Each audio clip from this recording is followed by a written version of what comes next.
Hello! In this video, ipapakita ko sa inyo kung paano gumawa ng indigenous seedling pots.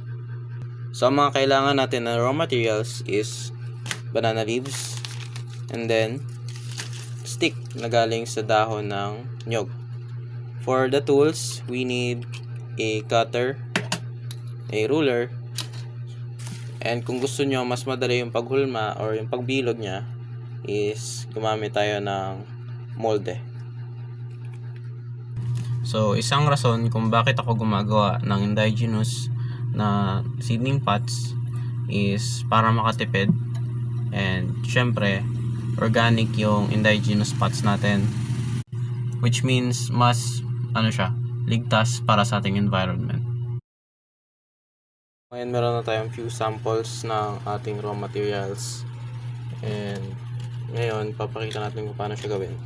Okay, so una, kumuha tayo ng dahon ng saging, then paikot natin dito sa ating molde. So as you can see, ganyan na yung itsura niya pag paikot siya. Then ang susunod na gagawin is ilalak natin siya gamit nito.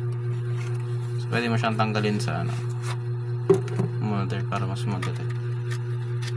And then i-ano mo lang siya, zigzag yung tusok. Ganito. Buka. Palit tayo ng isang mas mataas. So ayan.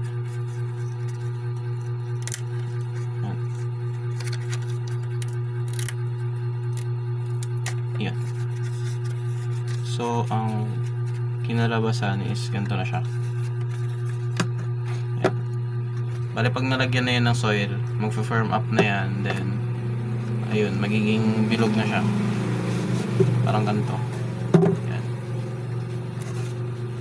So, 7 centimeters ang taas nito.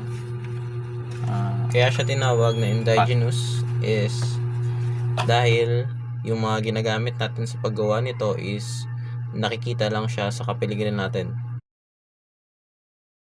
So kung nagsisimula ka pa lang maging gardener or farmer, i-try mo rin itong mga ganitong organic na materials or DIYs. Tapos na yung ating biodegradable or indigenous seedling pots.